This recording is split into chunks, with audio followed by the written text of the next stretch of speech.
Hi everyone, welcome back. Drew Ramsey. Thanks so much for joining me for this video. Make sure to subscribe below, if not, so you don't miss any of these.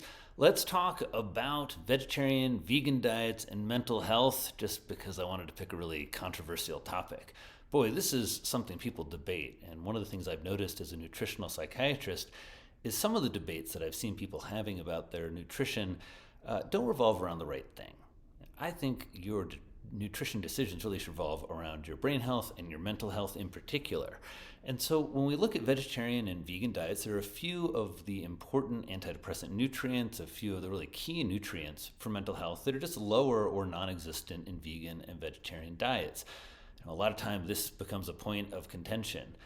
I'm a clinician, so if you want to be a vegan or a vegetarian, I'm going to be really interested in that. I think there's a lot of strong opinions that people have, and for those of us who are in the clinical world, my job is to be your companion and to help you think about, if you are a vegan or vegetarian, how you can do that in a way that really makes sure you're protecting your brain. So let's go over some of the quick concerns and what we've seen in the data, and then talk about some of the really easy solutions. First of all, moving towards a more plant-based diet, there's a reason that that's become popular. Plant-based diets tend to have more fiber, they have more plants, so they have more phytonutrients, these really interesting molecules that you find in plants.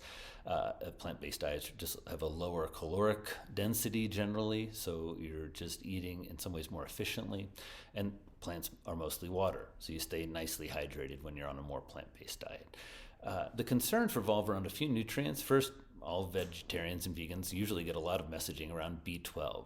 Vitamin B12 is the largest B vitamin that we eat. We actually have a whole specialized absorption system. Parietal cells in our stomach make intrinsic factor specifically to absorb vitamin B12. And B12 you find in meat, dairy, seafood, bivalves, clams are actually the top source. And so when individuals are cutting out those food categories, they're going to miss vitamin B12. And while you store several years of B12 in your liver, you can go for a while without eating it. It's something that you do need to replenish. When individuals get B12 deficient, and even low levels of B12, you can get neuropsychiatric symptoms like depression, brain fog, and then eventually, if people are frankly B12 deficient, you end up with really significant depression and then dementia. This is concerning. Some studies have shown that even though there is a lot of messaging about this, a number of individuals following a vegan diet still are struggling with B12 deficiency. There was a study in the UK, the EPIC Oxford data set, and they looked at male vegans, and they found 52% of them were completely B12 deficient. So just something to be very clear about. What do you do? Well, one, you can supplement for sure. Two, if you're a vegan or if you're a vegetarian who will eat seafood or is interested in seafood, or particularly bivalves, found some vegans and vegetarians are fine eating bivalves. They're kind of lower on the animal, in the animal kingdom in a certain way. And they're a great source of, in some ways, all the nutrients that you miss eating a vegan and a vegetarian diet. They're really filled with the minerals, well, lots of B12, first of all. Then they're filled with the minerals zinc and iron, other things like iodine, selenium that are you find in plants, but they're a little harder to absorb in plants, and usually bivalves in particular have a really big mega dose of these things.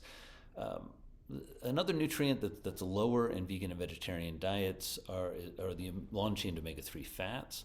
Now you get short-chained omega-3 fats. That's ALA, alpha-linoleic acid, and that fat is converted in your body to longer-chained omega-3 fats. The reason we care about omega-3 fats from a brain health perspective is there's a lot of data that omega-3s are involved in mood. When you look at what happens as people move towards a more traditional diet, they generally are eating fewer omega-6 fats that come from the seed oils we find in processed foods, and more omega-3 fats that you're going to find in both plants, but mostly in seafood. That's where the really highly concentrated sources of DHA and EPA are. So if you're a vegan or a vegetarian and you don't want to eat any seafood at all, you can supplement these with like an algal oil. You can increase the amount of ALA that you're eating. People often do that with flaxseed, for example, which has a lot of ALA in it.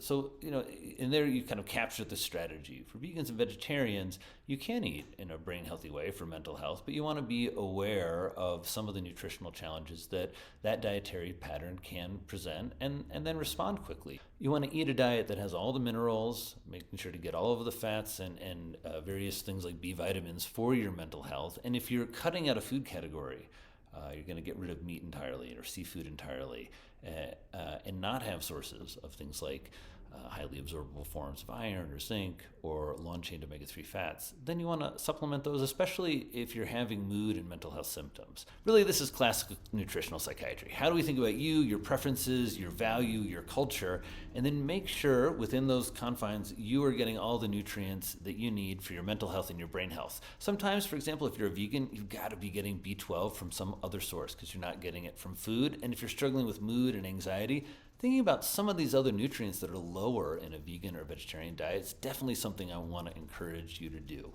I hope this helps you think through why plants are so popular and all the benefits they have, but also some of the, I would say, yellow flags, some of the things you want to pay attention to if you're eating more plant forward, and some of the nutrients you want to seek out.